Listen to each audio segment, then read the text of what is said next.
The battle for Velar Prime raged for 6 hours before the tide began to turn. Jiho's jamming system finally came online, and suddenly the Ravager swarm lost its perfect coordination. Individual bioships began flying erratically, crashing into each other, firing at random targets. The hive mind was screaming in confusion. "It's working," Jiho shouted from engineering. "Their command structure is breaking down." Admiral Taejun seized the moment. "All ships concentrate fire on the capital-class vessels. Target their command nodes. Don't let them reorganize." The human fleet pressed forward with renewed aggression. Missiles streaked through space, each one finding a target.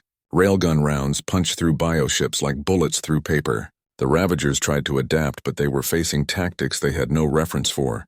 The hive mind had never encountered a species that fought with such coordinated violence. On the planet's surface, Captain Sujin's Marines had secured a dozen shelter sites and were pushing outward. The Ravagers kept coming, but they were losing cohesion. Sujin watched as a group of the creatures simply stopped moving, confused without the hive mind's direction. "All units, advance by squads," she ordered. "Clear every street, every building. I want this city secured by nightfall." One of her sergeants approached, his armor scarred from claw marks. "Captain, the Velans want to talk to you. The ambassador is asking for a face-to-face meeting." Sujin nodded and headed toward the nearest shelter entrance. The massive blast doors opened slowly, and she stepped inside. The corridor was packed with Velan civilians, all pressed against the walls to give her space. They stared at her with those wide prey animal eyes. Some trembled. Others seemed frozen in place. Ambassador Lithis approached carefully. Up close, Sujin could see how exhausted the alien looked. Its fur was matted, and it moved with the slowness of someone who hadn't slept in days. "You're winning," Lithis said, its voice filled with disbelief. "You're actually winning." "We're holding," Sujin corrected. "But this is just the beginning. The main Ravager force is still in orbit. We need to find their command center and take it out." "How?" "There are millions of them." "Because that's what we do." Sujin gestured for Lithis to follow her to a tactical display. "Look, this is human military doctrine. We don't just fight. We study our enemy, find their weaknesses, and exploit them. The Ravagers are a hive mind. That means they have a central intelligence coordinating everything. Kill that and the swarm falls apart. You make it sound simple. It's not. But it's doable." Sujin studied the orbital data. "Our intelligence officer thinks the Queen Mind is in that massive bioship at the center of the swarm. The one that's 10 times bigger than the others. If we can reach it and destroy it, we can end this." Lithis looked at the tactical display, then back at Sujin. "Your species is terrifying. You know that, right? The way you think about violence, the way you plan to kill. It's like watching a predator that learned to use tools." "That's exactly what we are," Sujin said without shame. "But here's what you need to understand. We chose to come here. We chose to help. We could have ignored your message. We could have stayed safe in our own space. But humans don't work that way. When someone calls for help, we answer." She placed a hand on the ambassador's shoulder, careful to keep her movements gentle. "You're right to be scared of us. We're dangerous, but we're dangerous on your side. That makes all the difference." In orbit, Admiral Taejun was coming to the same conclusion that Sujin had reached. They couldn't win by defense alone. They needed to attack the source. "Nari, I need you to analyze the Ravager fleet patterns. Find me that Queen Mind." His intelligence officer worked in silence for several minutes, her eyes scanning multiple data streams. "Sir, I think I found it." "That massive bioship in the center of the formation. It's been maintaining a constant position while all the other ships move around it. And look at these communication patterns. Every command signal originates from that ship." Taejun pulled up the image. The Queen Mind's vessel was enormous, easily 5 kilometers long. It pulsed with that same sickly green light, but brighter, more intense. Around it, a protective shell of smaller bioships created a nearly impenetrable defense. "That's our target," Taejun said. "If we can kill that thing, we kill the swarm." "Sir, it's 3 systems away," Nari pointed out. "Our sensors show it's in the occupied Velar 7 system. We'd have to leave Velar Prime to go after it. Then we split the fleet." Taejun began issuing orders. "Captain Sujin and her Marines will stay here to protect the civilians. Sangwoo's fighter squadrons will run interference, keeping the remaining Ravagers confused. The main battle group comes with me. We're going to hunt down that Queen Mind and end this war." On Velar 7, the situation was even worse than at Velar Prime. The Ravagers had completely overrun the planet 3 weeks ago. The survivors huddled in hidden bunkers, living on emergency rations, waiting for a rescue that never came. In one such bunker, a group of 50 Velans listened to a jury-rigged radio picking up transmissions from Velar Prime. They heard about the humans, the predators who came from a forbidden world, the warriors who were fighting the Ravagers. "Do you think they'll come here?" a young Velan asked. "Why would they?" an elder responded. "We're already lost. The smart thing would be to protect Velar Prime and let us die." But the elder didn't understand humans. Humans didn't calculate survival odds when lives were at stake. They just acted. Admiral Taejun's battle group emerged from fold space at the edge of the Velar 7 system.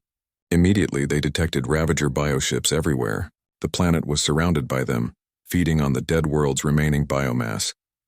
And at the center of it all, the Queen Mind waited. "All ships, weapons free," Taejun ordered. "We're going straight for the center. No fancy maneuvers. No holding back. We hit them with everything we have. Make them feel Earth's fury." The human warships charged forward. The Ravagers responded instantly. Millions of bioships converging on the intruders. But the humans didn't slow down. They plowed through the swarm like sharks through a school of fish. Taejun watched the tactical display, his mind processing 100 variables at once. This was the moment he had trained for his entire career. Everything came down to the next few minutes. "Jiho, I need those jammers at full power. Blind them completely." "Aye, sir." "Jammers at maximum. They won't be able to coordinate." The effect was immediate. The Ravager formations began to collapse into chaos. Bioships collided with each other. Friendly fire tore through their ranks. The hive mind was screaming in confusion and rage. The Indomitable and its escort ships broke through the defensive shell. Ahead, the Queen Mind's massive bioship loomed like a mountain. Its surface writhed with movement, thousands of smaller organisms crawling across its hull. "Target all weapons on that ship," Taejun commanded. Fire at will, the fleet opened fire. Railgun rounds, missiles, particle beams, and plasma torpedoes converged on the Queen Mind's vessel. The bioship's armor was thick, evolved over millions of years to withstand asteroid impacts and radiation. But it had never faced weapons designed by apex predators. The first railgun round punched completely through the ship. The second followed, and the third. Explosions rippled across its surface. The Queen Mind's ship began to leak atmosphere and biological fluids. It was dying, but it wasn't dead yet. The massive bioship suddenly came alive with activity. Thousands of openings appeared on its surface, and from each one poured more Ravager fighters. They swarmed toward the human fleet like antibodies attacking an infection. "Brace for impact," someone shouted on the Indomitable's bridge. The swarm hit them like a tsunami. The human shields held, but barely. The ship rocked from multiple impacts. Alarms blared across all decks. "Shields at 40%, the tactical officer called out. "Keep firing," Taejun ordered. "We're committed now. There's no retreat." The fleet poured everything they had into the Queen Mind's ship. More railgun rounds, more missiles. The bioship was breaking apart, huge chunks of it spinning off into space. But it still fought back with desperate fury. On the planet below, the Velans in their bunker felt the vibrations of the space battle through the ground. They had no way of knowing who was winning. They could only wait and hope. Then suddenly the Ravagers around them stopped moving. Every single one of them just froze in place, like puppets whose strings had been cut. The Queen Mind had fallen. The Velar system hung before them like a vision of hell. One planet was already dark, its atmosphere stripped away. Another glowed with fires that could be seen from orbit. And at the center of it all, surrounding the capital world of Velar Prime, was a swarm of ships that numbered in the millions. "Mother of God," someone whispered on the Indomitable's bridge. Admiral Taejun stood rigid, his face carved from stone as he watched the tactical displays populate with enemy contacts. The computer struggled to count them all. Each biological ship pulsed with sickly green bioluminescence, creating a cloud of light around the besieged planet. "Communications, get me a channel to the Velan government. Now," Taejun ordered. Haewon's fingers flew across her console. "Sir? I'm picking up multiple distress signals from the planet's surface. The planetary defense network is completely overrun. I'm trying to establish contact with their central government, but..." She paused, listening to something through her headset. "Sir, they're responding. Patching it through." The main view screen flickered and a face appeared. The Velen looked exhausted, its large eyes darting nervously around. When it saw the humans on the bridge, it froze completely. "Please don't run," Haywan said quickly, her voice gentle. "We received your distress call. We're here to help." The Velen's translator unit kicked in, rendering its words into English. "What? What are you? More predators? Have we traded one death for another?" "We are humans from the planet Earth." Taejun stepped forward, keeping his movements slow and deliberate. "We received your call for help. We've brought a fleet to aid you against the Ravagers." "Predators," the Velen breathed. "Your species. You're classified as apex predators in the Galactic database. Your world is forbidden. No one goes there. And now you're here." "Yes, we're predators," Taejun acknowledged. "But we're also the only ones who answered your call. Where is everyone else? Where are your allies in the Commonwealth?" The Velen's expression crumbled. "Dead, all dead. The Ravagers came 3 months ago. They hit the outer systems first. We tried to evacuate, but they were too fast. Our ships aren't built for war. Our weapons barely slow them down. We sent messages to every species we know. No one came. No one except you." Behind Taejun, the tactical officer called out, "Sir, the Ravager swarm is shifting." "I think they've detected us." "How many do we face?" the Admiral asked without taking his eyes off the Velen. "Computer estimates between 4 and 6 million individual units, sir. Most are small fighter-sized craft. Several thousand capital ships. And something big in the center. Really big." The Velen on the screen was speaking rapidly. "You have to leave.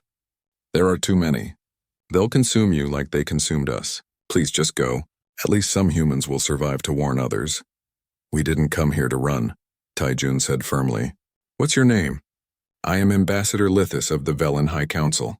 I'm the one who sent the distress call." "Ambassador Lithis, I am Admiral Taejun of the Terran Defense Fleet. My fleet contains 47 warships and 5,000 Marines. We're going to break that siege and we're going to save your people, but I need you to trust us." "Trust you?" "You're predators." "Yes, and right now that's exactly what you need." Taejun turned to his crew. "All ships, battle stations. Fighter squadrons, launch. Marine assault carriers, prepare for planetary deployment. We're going in." The bridge erupted into coordinated chaos. Across the fleet, human warships came alive. Gunports opened, missile tubes armed, shields activated. In the hangar bays, hundreds of fighters launched into space like angry hornets. Sang-woo sat in his cockpit, running final checks as Phoenix 7 catapulted into the void. Around him, the other fighters of his squadron formed up. "All wings, report in," he called. "Phoenix 2 ready. Phoenix 3 ready." One by one, the confirmations came in. Sang-woo allowed himself a tight smile. "All right, people. This is what we trained for. These Ravagers think they're apex predators? Time to show them what Earth's apex predators can do. Stay tight, watch your vectors, and remember your training. Phoenix Squadron, let's hunt." On Velar Prime's surface, the situation was desperate. The Velens huddled in underground shelters as Ravager bioforms tore through the streets above. The creatures were insect-like, each one the size of a large dog with mandibles that could shear through metal. They moved in perfect coordination, directed by the hive mind. In one shelter, thousands of Velen civilians watched screens showing the space battle beginning above. They saw the human fleet so small compared to the Ravager swarm charging forward. Many thought they were watching the humans sail to their deaths. Then the first human railgun fired. The projectile moved at a significant fraction of the speed of light. It hit a Ravager bioship and simply erased it from existence. The kinetic energy converted to heat and light, creating a brief new star in space. Then another railgun fired, and another. The human ships poured fire into the swarm with a violence the Velens had never imagined possible. "What are they doing?" one Velen asked in horror and awe. "They're fighting," another responded. "Actually fighting." The Ravager swarm responded, millions of bioships turning to face this new threat. They launched living projectiles, acid clouds, and plasma bursts. But the human ships didn't slow down. They charged directly into the swarm, their shields absorbing hits that would have destroyed Velen vessels. Sang-woo and his squadron hit the edge of the swarm at full speed. "Break and attack!" he shouted, pulling his fighter into a tight spiral. His targeting computer locked onto a cluster of Ravager fighters. He fired, and his plasma cannons turned 3 of them into expanding clouds of debris. But there were so many more. For every Ravager destroyed, 10 more appeared. Sang-woo's screens filled with hostile contacts. His fighter rocked as something hit his shields. "Phoenix 5 is hit!" A voice called over the squadron channel. I'm losing altitude, going to crash on the planet's surface. Negative, Phoenix 5, pull up. Sang-woo called back, can't control it, lead. Tell my family, the channel cut out. Sang-woo felt a flash of anger, then forced it down. Emotion could wait. Right now, he had a job to do. On the Indomitables bridge, Tae-jun watched the battle unfold on his tactical displays. The fleet was performing well, better than he'd hoped. But the numbers were overwhelming. We need to thin them out faster. Jiho, what's the status on those countermeasures? The engineer's voice came through the comm. Sir, I've analyzed the Ravager communication frequencies. They're using a kind of biological radio. I think I can jam it, disrupt their coordination. But I need time. You've got 5 minutes. Use them well. Captain Soo-jin, Tae-jun continued, deploy your Marines to the planet's surface. Priority is civilian protection and establishing a defensive perimeter. We need to hold them until we can break the orbital blockade. Understood, sir. Marines are ready to drop. The assault carriers broke from the main fleet, plunging toward Velar Prime. As they entered the atmosphere, they were swarmed by Ravager flyers. The carriers' point defense systems lit up the sky, creating walls of fire that burned away the attackers. But some got through. Soo-jin stood in the troop bay, gripping a handrail as the carrier shook from impacts. Around her, 200 Marines checked their weapons and armor one final time. These were warriors who had trained in Earth's harshest environments.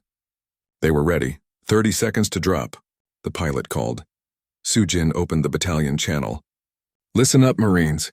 The Velans are counting on us. There are millions of civilians down there hiding in shelters. We're going to protect them. We're going to show these bugs why you don't mess with humans. And we're going to do it by the book. I want clean, professional, overwhelming force. Make Earth proud. Aura. The Marines roared back. The carrier's bay doors opened, and Soo-jin led the first wave out. They dropped like meteors, their personal shields creating glowing trails through the atmosphere.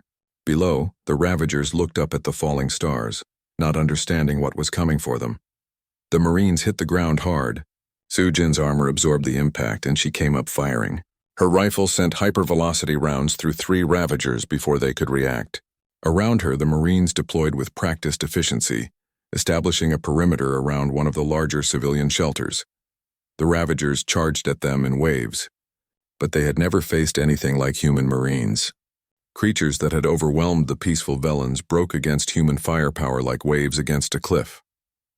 The Marines used tactics refined through centuries of warfare, overlapping fields of fire, coordinated movement, ruthless efficiency. Inside the shelter, Velans watched through external cameras as the humans fought. One young Velan turned to its parent. Are they winning? I don't know, the parent replied, unable to look away from the screen. But they're not running. Why aren't they running? The answer was simple. Humans didn't run, not from prey. The journey through fold space took 3 days. Inside the Indomitable, life continued in the strange limbo between normal operations and combat readiness. The crew knew that when they dropped back into real space, they might face immediate battle. But until then, they had time to think, prepare, and wonder what they would find. Admiral Tae-jun called a meeting of his senior staff on the 2nd day. They gathered in the war room, a circular chamber dominated by a holographic display table. The Admiral activated it, and a 3-dimensional map of Sector 447 appeared above the table. Dr. Dong-hyun, brief us on what we know about the Velans and their attackers, Tae-jun ordered. The scientist stepped forward, manipulating the display. A dozen star systems appeared, highlighted in blue. This is the Velan Commonwealth. 12 inhabited systems, approximately 8 billion individuals spread across 17 planets. They've been a spacefaring civilization for about 300 years, though their expansion has been slow and careful. He pulled up images of the Velans. They were slender beings, about 2 meters tall, with 4 legs and 2 manipulator arms. Their heads were wide with eyes on the sides, giving them nearly complete panoramic vision, perfect for watching for predators. They're herbivores, Dong-hyun continued. Their entire species evolved from herd animals on their homeworld. They have no predatory instincts, no real concept of warfare. Their society is built on consensus and cooperation. And their attackers? Nari asked. Dong-hyun's expression darkened. We've been analyzing the few sensor readings we could extract from their distress calls. The attacking force appears to be biological ships, possibly a hive species, similar to the insect collectives from Earth. They seem to operate as a single intelligence directing millions of individual units. He showed scattered images, reconstructed from data fragments. The ships were organic, twisted things that looked more like deep-sea creatures than spacecraft. We're calling them Ravagers until we know more. They appear to consume biological matter for resources and reproduction. Essentially, they're eating the Velans. A heavy silence fell over the room. Captain Sujin was the first to speak. So we're dealing with space locusts. How do you kill something like that? That's where humanity has an advantage, Dong-hyun said, pulling up a new display. Let me explain why we're different from the Velans and most other species in the galaxy. The hologram shifted to show Earth, rotating slowly. Red danger zones covered most of the planet's surface. Earth is what xenobiologists call a Class 12 death world. It's the highest danger rating in the galactic classification system. Only 1 in 10,000 habitable planets is this hostile to life. He zoomed in on different regions. Earth has extreme temperature variations, gravity 50% higher than galactic average, thousands of species of deadly predators, diseases and parasites that can kill in hours, natural disasters that can level entire regions. He looked around the room. Every person on this ship is the product of millions of years of evolution in hell. We didn't just survive Earth, we conquered it. We eliminated or domesticated every predator that threatened us. We turned poisonous plants into medicine. We built cities in deserts, jungles, and frozen wastelands. We learned to work together because that was the only way to survive. Sang-woo, who had been invited to the briefing as a representative of the fighter corps, spoke up. So we're tougher than these Velans. That doesn't tell us how to fight these Ravagers. It tells us everything, Dong-hyun replied. Look at our advantages. First, endurance. Humans can run for hours without stopping. We can function for days without sleep. We can survive injuries that would kill most species. Second, our brains. We're persistence hunters. We track prey, we set traps, we adapt our tactics mid-battle. Third, our technology. We built weapons and armor designed to keep us alive on Earth. That makes them far beyond anything these peaceful species have. The Admiral nodded slowly. So you're saying we're the galaxy's apex predators? More than that, sir. We're apex predators who learn to cooperate on a level that most species never achieve. We form bonds across genetic lines. We fight for abstract concepts like honor and duty. We sacrifice for the group. That combination makes us uniquely dangerous. Ji-ho, the chief engineer, chimed in from his seat. There's another advantage. Our weapons. The Velans use particle beams and low-power lasers designed for mining and construction. We use railguns that were built to punch through Earth's toughest materials. We have missiles designed to work in Earth's crushing atmospheric pressure. We have armor plating that can withstand impacts from asteroid collisions. The Ravagers won't know what hit them, Sujin said with a grim smile. Maybe, Taejun cautioned, but don't get overconfident. Hive species can be incredibly adaptive, and we don't know their full capabilities yet. He straightened, looking at each of his officers in turn. When we arrive, our first priority is the safety of the Velan civilians. Second is understanding the enemy. Third is neutralizing the threat. We're not there to conquer or intimidate. We're there to help. What about the Velans themselves? Nari asked. How will they react to us? Dong-hyun pulled up a psychological profile. They'll be terrified. When they see us, they'll see predators. Forward-facing eyes, sharp teeth, aggressive posture. Everything about us will trigger their prey instincts. We need to be very careful with first contact. Hey, one, the Admiral turned to his communications officer. You'll handle the initial contact. Your voice will be the first human voice they hear. Make it calm, reassuring. Let them know we're here to help, not harm. Haewon nodded, though she looked nervous. I'll do my best, sir. But what if they don't trust us? Then we'll prove ourselves through our actions, Taejun said firmly.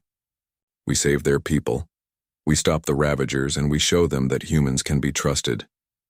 The meeting continued for another hour, discussing tactical scenarios and contingency plans. When it finally ended, the officers dispersed to their various duties. Taejun remained in the war room, staring at the hologram of the Velan systems. Nari lingered behind. Sir, can I speak freely? Always. Are you sure about this? We're jumping into an unknown situation. We could lose ships, lose lives. And for what? Aliens we've never met? Taejun was quiet for a moment. When I was a young officer, I served on the colony ship that settled New Brasilia. The planet looked perfect. Green, abundant water, breathable atmosphere. We thought we'd found paradise. His voice grew distant. 2 months after we arrived, a plague swept through the colony. Some native microorganism that our immune systems couldn't handle. Half the colonists died before Earth could send help. He turned to face Nari. I was in the hospital dying when the relief ship arrived. They had the medicine. They had the doctors. They saved us. Those people didn't know us. They just knew we needed help, so they came. That's what humanity should be. That's what we should stand for. Nari considered this. The galaxy might not see it that way.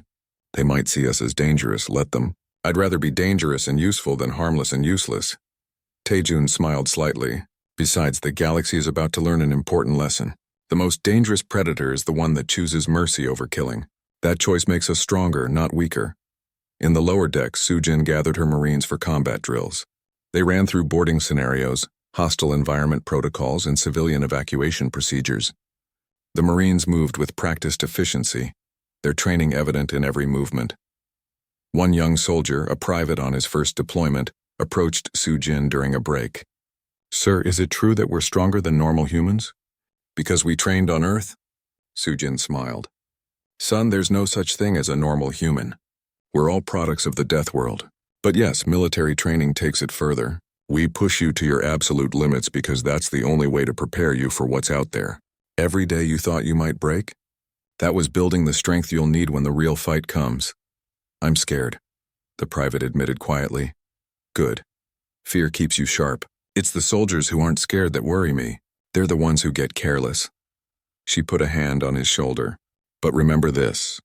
You're not alone. You've got your squad, your battalion, and the entire fleet watching your back. We take care of our own." 3 days after leaving human space, the fleet emerged from fold space at the edge of the Velen system. What they saw made even the veteran crew members pause. One of the Velen worlds was burning. The communications room of Frontier Station Osiris hummed with the usual background noise of deep space monitoring. A1 sat at her station, her eyes scanning through the endless streams of data that poured in from the outer reaches of human-controlled space. Most days were quiet. Most days nothing happened. Today was different. A signal pierced through the static. It was weak, breaking apart in places, but it was definitely there. A1 leaned forward, her fingers dancing across the control panel as she tried to clean up the transmission. The language was unknown, the origin point somewhere beyond the mapped sectors. But one thing was crystal clear in the message: desperation. She pulled up the translation software. The AI worked through the alien syntax, piecing together meaning from context and mathematical patterns. Words began to appear on her screen. Systems falling. They consume everything. Billions dead. Please, anyone! Help us. Heywan felt her heart skip. She immediately opened a channel to the station commander. Within minutes, the message was being routed to Fleet Command. Within an hour, it reached Admiral Taejun aboard the flagship Indomitable. Taejun stood on the bridge of his massive warship, reading the translated message for the 3rd time. Around him, his officers waited in silence. The Admiral was known for his careful thinking. He never rushed into decisions, but he never hesitated when action was needed. "Do we know anything about the species that sent this?" he asked. His intelligence officer, Nari, stepped forward. "Very little, sir. The signal originated from a region we've designated as Sector 447. Our long-range probes detected several inhabited systems in that area, but we've never made contact. The galactic database we recovered from the Proxima incident lists them as the Velen Commonwealth. They're described as a peaceful federation, herbivores, no military to speak of. And the threat they're facing? Unknown, sir. But based on the message, it sounds like an invasion. A consuming force, possibly a hive species or swarm intelligence." Taejun walked to the massive viewport that dominated the bridge. Outside, the rest of 3rd Fleet floated in formation. 47 warships, each one bristling with weapons designed to fight in the harsh environments of Earth and her colonies. They represented the cutting edge of human military power. "Sir," another officer spoke up, "should we even respond? We don't know these aliens. This could be a trap, and Command has always emphasized caution with first contact situations." The Admiral turned back to face his crew. "A species doesn't send out a blind distress call unless they're facing extinction.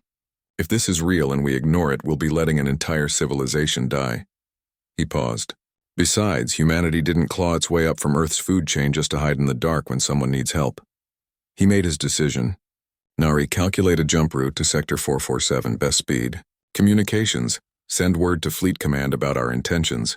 All ships prepare for combat operations. We leave in 6 hours. The bridge erupted into controlled chaos as officers rushed to carry out their orders. Taejun returned to studying the message, his mind already working through tactical scenarios. Deep in the ship's bowels, Captain Soo-jin received the alert. Her Marines were already gathering in the briefing room when she arrived. These men and women were the toughest soldiers humanity could produce. They had trained in Earth's burning deserts, frozen poles, and crushing ocean depths. They had fought pirates in the asteroid belts and separatists on the outer colonies. They were ready for anything. Listen up, Soo-jin announced as she entered the room. We've received a distress call from an alien civilization. Details are limited, but they're under attack by an unknown hostile force. We're going in hot, so I want all drop teams ready for immediate deployment.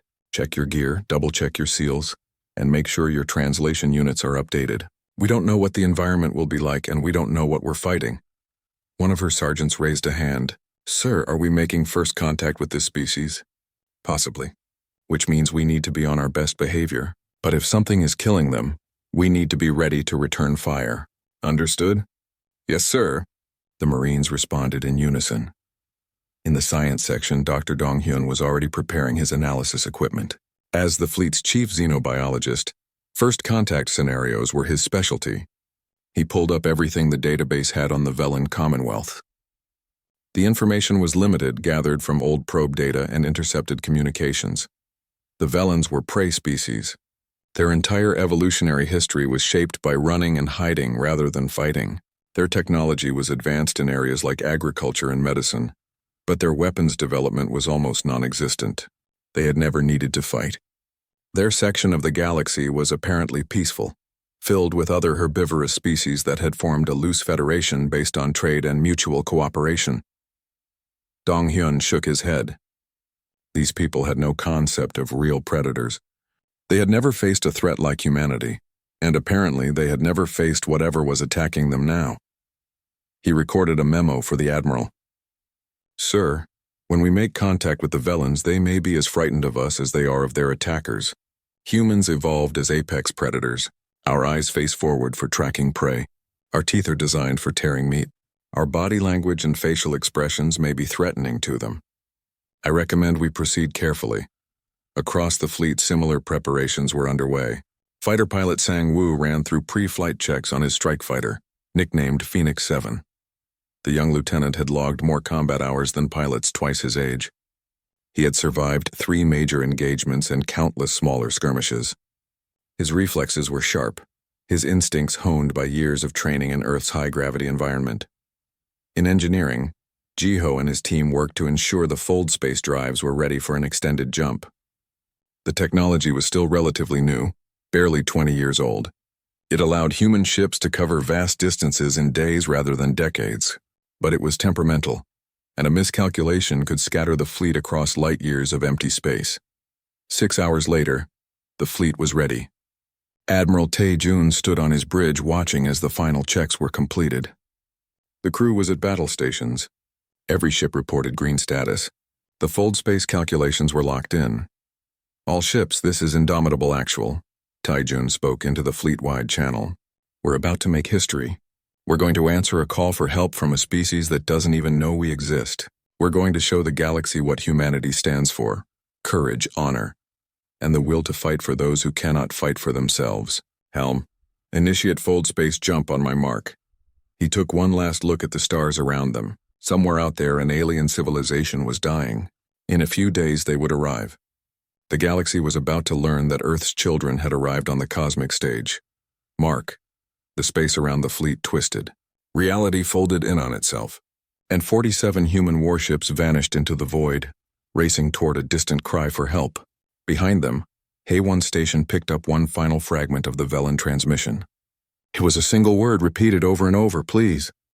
But Admiral Tae-jun knew better than to celebrate too soon. The Queen Mine's bioship was dying, but something was still alive inside it. His sensors detected massive energy readings from the ship's core, and they were growing stronger. "Sir, that thing is building up for something," Nari warned. "It might be trying to self-destruct, or it might be trying one last attack." Taejun made a quick decision. "All ships pull back to minimum safe distance, but keep your guns trained on that ship. If it so much as twitches, destroy it." That's when a voice filled every communication channel in the fleet. It wasn't spoken words. It was something deeper, transmitted directly into their minds through some biological radio wave. The Queen Mind was speaking to them. "Stop, please stop." The bridge crew looked at each other in shock. Dr. Dong-hyun rushed to his console. "Sir, the Queen Mind is trying to communicate. It's using a kind of psionic broadcast. Everyone in the fleet is hearing this. Stop attacking," the voice continued, weak and filled with pain. "We surrender, please, no more death." Taejun raised his hand and the fleet ceased fire. The silence after the constant battle noise was almost overwhelming. "This could be a trick," he said quietly. "Or it could be genuine," Dong-hyun replied. "Hive species often have highly developed emotional intelligence. They might be capable of empathy in ways we don't understand. Open a channel. Let's see what it wants to say." Dong-hyun worked his controls, establishing a two-way communication link. "Go ahead, Admiral. It should be able to hear you now." Taejun spoke clearly and firmly. "This is Admiral Taejun of the Terran Defense Fleet. You attacked an innocent species. You killed billions. Why should we show you mercy?" The Queen Mind's response came slowly, as if gathering strength was difficult. "We did not understand.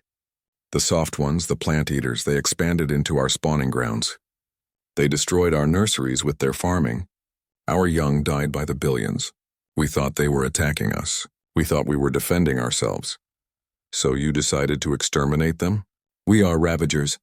It is what we do. We consume or we die. There is no middle ground in our existence. But now we understand something we never knew before.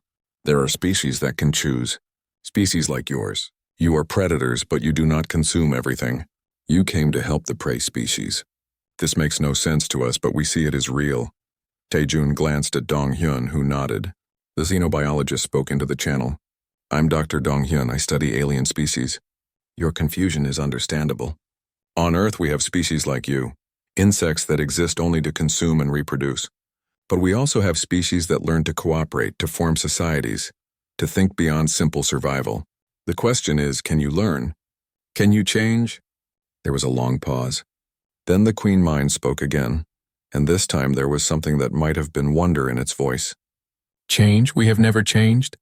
For 1,000,000 years we have been ravagers. It is our purpose, our identity. But you suggest we could be something else?" "Yes," Dong-hyun said. "If you're intelligent enough to understand the concept of mercy, you're intelligent enough to choose a different path." Captain Sujin's voice suddenly came through on a priority channel. "Admiral, I have Ambassador Lithis here. It's demanding to speak with you immediately. Patch it through." Lithis's voice was sharp with fear and anger. "Admiral, are you negotiating with those monsters? They killed 8 billion of my people. They destroyed 3 of our worlds.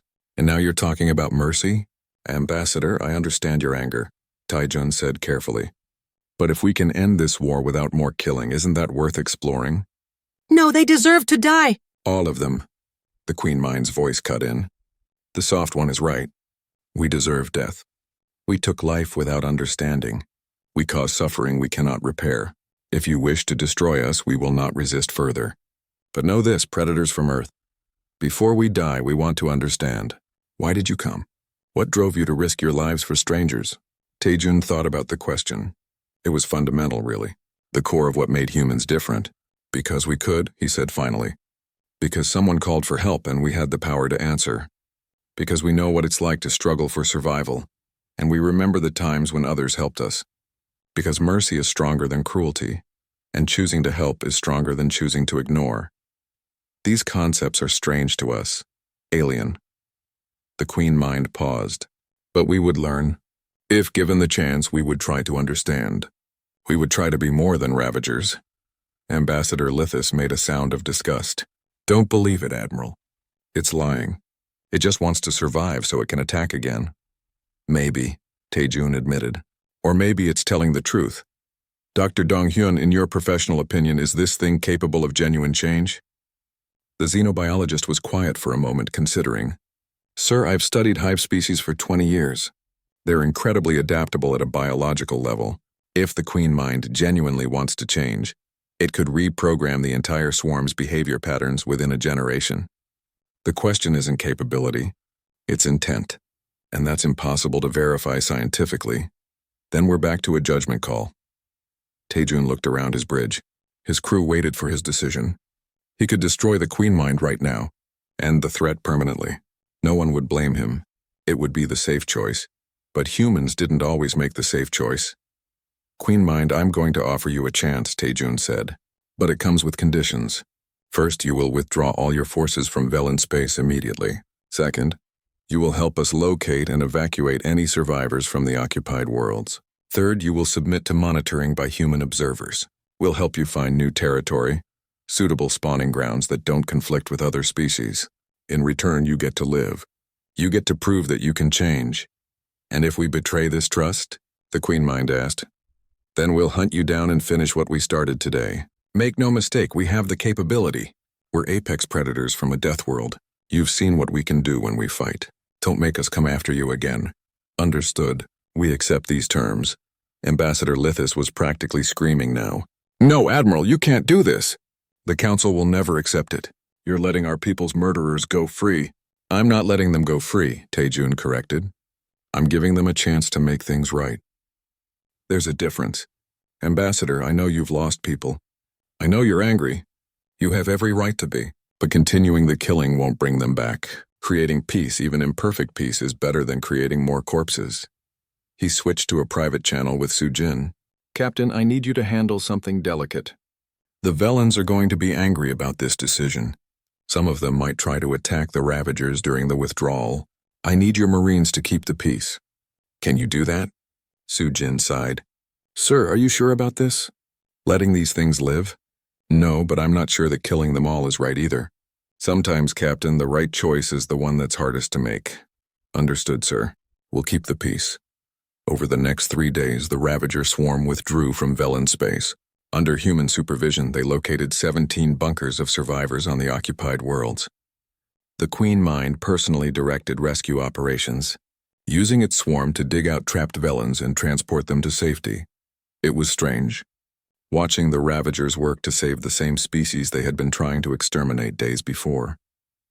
But they did it, and they did it efficiently. The hive mind that had coordinated their attacks now coordinated rescue efforts. Dr. Dong-hyun and his team began working with the Queen Mind, teaching it about galactic society, about cooperation and trade. The Queen Mind proved to be a fast learner. It was alien, yes, and its thought processes were nothing like human or Velen thinking, but it was trying. Captain Sujin stood on the steps of the main shelter on Velar Prime, watching as Ravager bioships carried relief supplies to refugee camps. A group of Velen children approached her cautiously. Are you really from a death world? One of them asked in a small voice. Sujin smiled and knelt down to their level. Yes, Earth is a very dangerous place, but that's what made us strong enough to help you. Why did you help us? We're not predators like you. That's exactly why we helped. Because you couldn't fight back on your own. Because you needed someone who could. She stood up and looked at the sky, where human warships still patrolled. Where I come from, we have a saying. The strong protect the weak. That's what makes us human. On the Indomitable's bridge, Admiral Taejun received a transmission from Fleet Command back on Earth. The message was simple and direct. Admiral Taejun, your actions have created a significant shift in galactic politics. Multiple species are now requesting meetings with humanity. Some are fearful, some are hopeful, but all of them know we exist now, and they want to understand what kind of species we are. Fleet Command is dispatching Ambassador Hae-won as our representative to the Galactic Assembly. You and your fleet are ordered to escort her there. Congratulations, Admiral. You've just announced humanity's presence to the galaxy. Now we have to live with the consequences. Taejun smiled slightly. Consequences, always consequences. But he had made his choice knowing what they would be. Humanity had revealed itself as the galaxy's apex predators.